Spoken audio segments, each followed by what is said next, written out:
አቀፍ የሴቶች ቀን ወይም ማርቼት ሴቶችን በኢኮኖሚ በሙያዊና በጾታ እንዲደራጁ በማድረግ ተጠቃሚነታቸውን በማረጋገጥ በፖለቲካ እና በማህበራዊ ዘርፎች ያላቸውን ሚናና አስተዋጽኦ ለመዘከር የስርዓተ ጾታ እኩልነትን ለማጠናከር የሚታወስ ቀን ነው።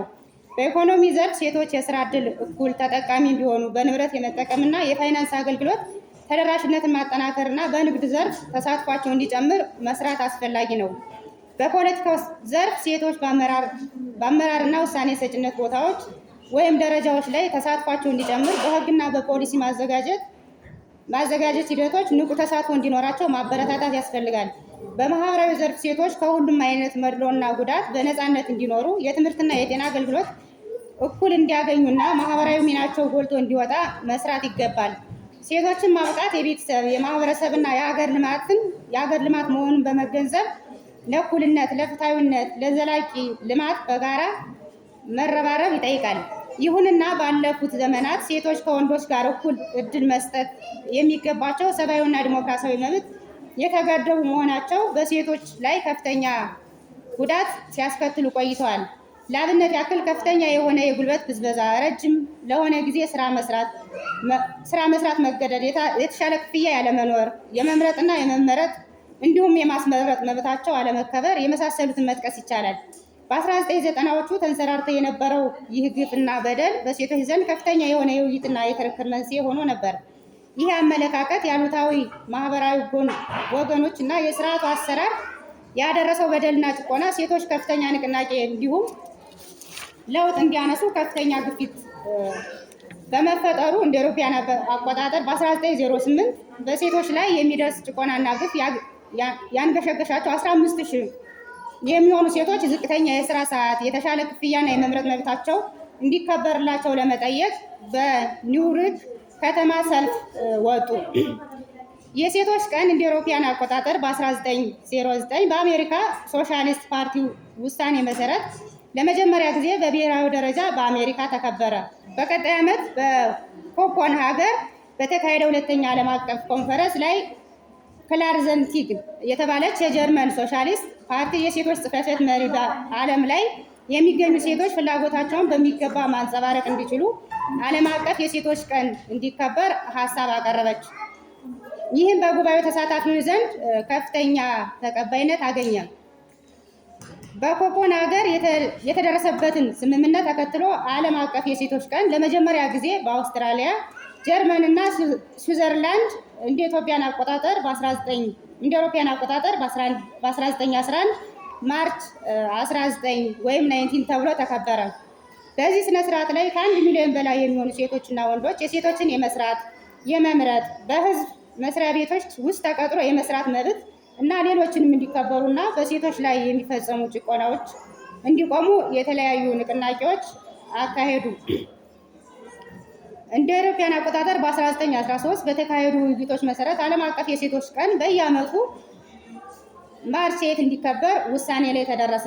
ከዚህ ጊዜ ጀምሮ ዓለም አቀፍ የሴቶች ቀን ወይም ማርቼት በዓለም አቀፍ ደረጃ የተደረገውን ሁለንተናዊ የትግል እንቅስቃሴና ውጤት ለመዘከር ሲባል ዕለቱ በየዓመቱ በተለያዩ ፕሮግራሞች የሚካሄድና ልዩ ታሪካዊ ቀን ለመሆን በቅቷል ይላል።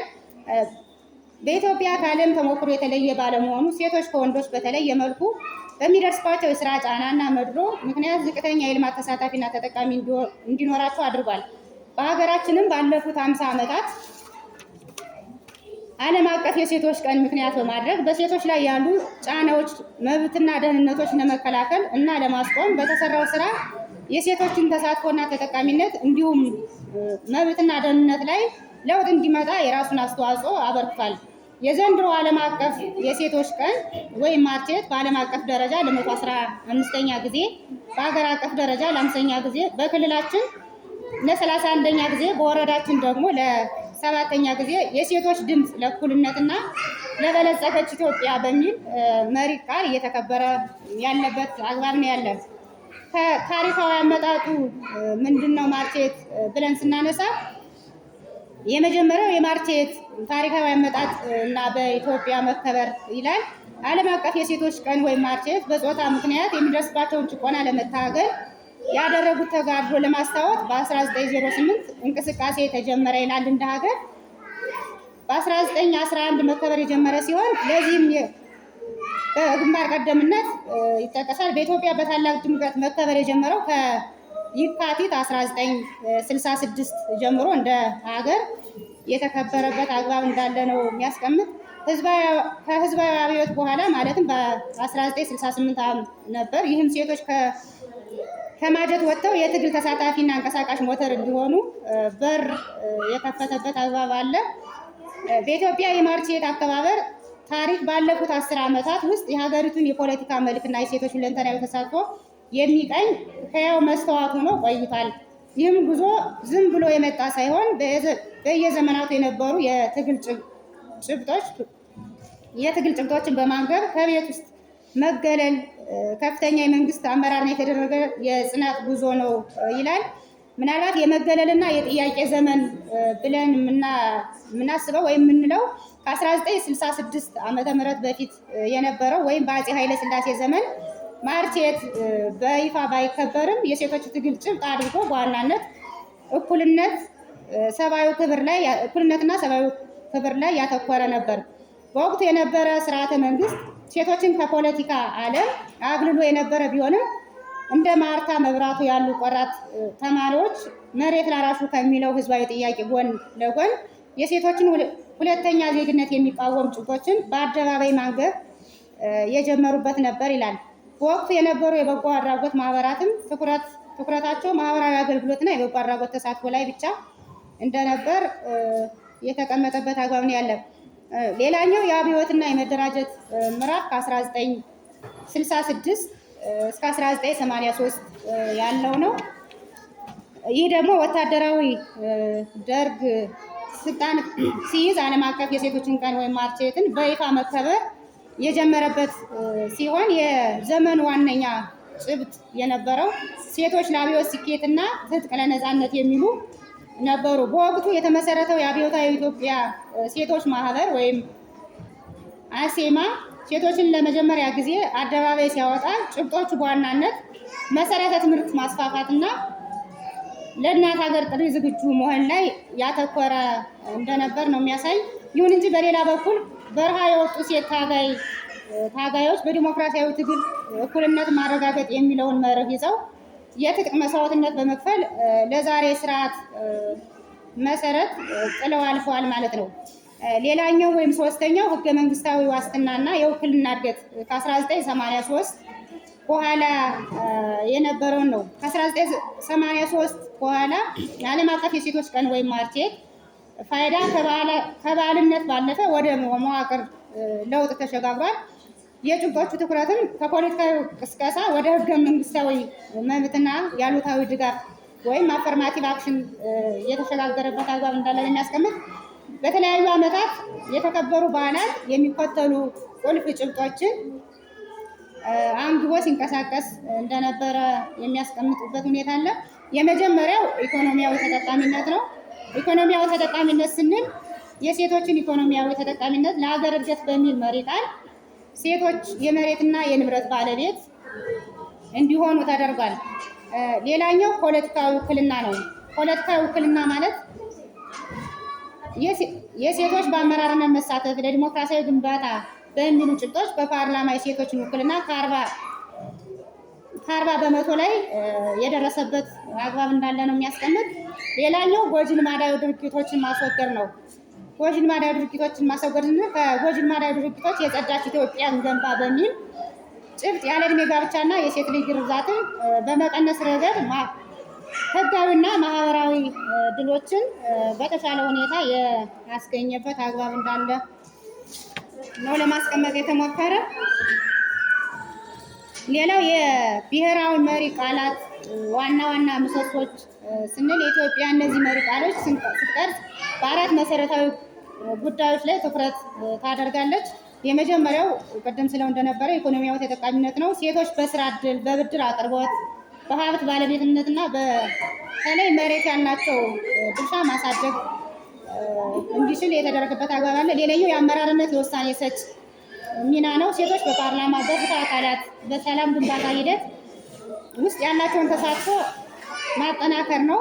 ሌላው ጥቃትን መከላከል፣ በሴቶችና በልጃገረዶች የሚፈጸሙ ጾታዊ ጥቃትና ጎጂ ልማዳዊ ድርጊቶችን ማውገዝና በሕግ መከላከል ላይ ያተኩራል። ሌላኛው ቴክኖሎጂ ፈጠራ ነው። ሴቶች በሳይንስና በቴክኖሎጂ ዘርፎች ያላቸው ተሳትፎ ማበረታታት፣ የዲጂታል ክፍተቶችን ማጥበብ በሚሉ ምሰሶች ላይ ያተኮሩ እንደነበረ የሚያሳይበት ሁኔታ ነው ያለው። እነዚህ መሪ ቃሎች በሴቶችና ማህበራዊ ጉዳይ ሚኒስቴር አማካኝነት የሚዘጋጁ ሲሆኑ በየዓመቱ በመላው ሀገሪቱ በሚካሄዱ የፓናል ውይይቶች እና የግንዛቤ ማስጨበጫ በዓላት ላይ እንደ መነሻ ሆነው ያገለግላሉ። በአጠቃላይ በደርግ ዘመን የነበሩ መሪ ቃላት በዋናነት ሴቶች ለጋራ ሀገራዊ ዓላማ ለስርዓት ግንባታ በማሰለፍ ላይ ያተኮረ እንደነበሩ መረዳት ይቻላል። በአሁኑ ወቅት ግን መሪ ቃሉን የሴቶችን ግለሰባዊ መብት፣ ማህበራዊ ተሳትፎና ተጠቃሚነት፣ በቴክኖሎጂ የታገዘ እውቀትና የኢኮኖሚ ነፃነት ማረጋገጥ ላይ ትኩረት ያደረጉ ናቸው። ይህም በሂደቱ የሴቶች ጥያቄ ከፖለቲካዊ ቅስቀሳ መሰረታዊ የሰብአዊ መብትና እድገት ጥያቄነት እየቀየረ መምጣቱ ያጋጠሙ ችግሮች ወይም ተግዳሮቶች ምንድናቸው ብለን ስናነሳ የመጀመሪያው የሴቶች ኢኮኖሚያዊ፣ ማህበራዊና ፖለቲካዊ ተሳታፊነትና ተጠቃሚነት ከቀበሌ ጀምሮ በየደረጃው እስከ ሀገር አቀፍ ወቅታዊ ስታትስቲካዊ መረጃ አለመኖር። ሌላኛው የሴቶች ኢኮኖሚያዊ ለማሳደግ የብድርና ቁጠባ ባህል አናሳ መሆን። ሌላው ለሴቶች የብድር አቅርቦት፣ የመስሪያ ቦታ እና መሸጫ እንዲሁም የገበያ ትስስር አለመመቻቸት። ሌላው የሴቶች በመካከለኛ አመራር እና የሲቪል ሰርቪስ የሚገኙ ሴቶች ቁጥራቸው ከወንዶች እኩል አለመሆን አንድ ተግዳሮት እንደሆነ የተቀመጠበት አግባብ ነው ያለው። ሌላኛው የሴቶች አደረጃጀቶች በየደረጃው ቢኖሩ በሚፈለገው ደረጃ ወቅታዊ ድጋፍና ክትትል ባለመኖሩ ጠንካራና ውጤታማ አለመሆናቸው። ሌላኛው ከብሔራዊ ሴቶች ፖሊሲ ጋር ተያይዞ የነበሩ አደረጃጀቶች በሂደት የተሻለ ቢሆንም አሁንም በስራ ላይ ያለው አደረጃጀት ጠንካራና ፓኬጁን ማስፈጸም የሚያስችል አቅም አለመሆን አንድ ተግዳሮት ነው። ሌሎች ሴቶች የሚገኙት ገቢ ከፍ ሲል ውሳኔ ሰጭነታቸው ከፍ እንደሚል ሁሉ የገቢ መጠናቸው አነስተኛ ሲሆን የውሳኔ ሰጭነት ሚናቸው የሚቀንስ መሆኑም አንድ ተግዳሮት እንደሆነ የተቀመጠበት አግባብ ነው ያለው። ሌላኛው ሴቶች በገጠር ሆነ በከተማ የዘመናዊ ቴክኖሎጂ ወይም ኢንተርኔት እና ሞባይል ቁጥር አነስተኛና ውስን መሆኑም ሌላው ተግዳሮትና የሚጠቀስ መሆኑን የተቀመጠበት አግባብ ነው ያለው።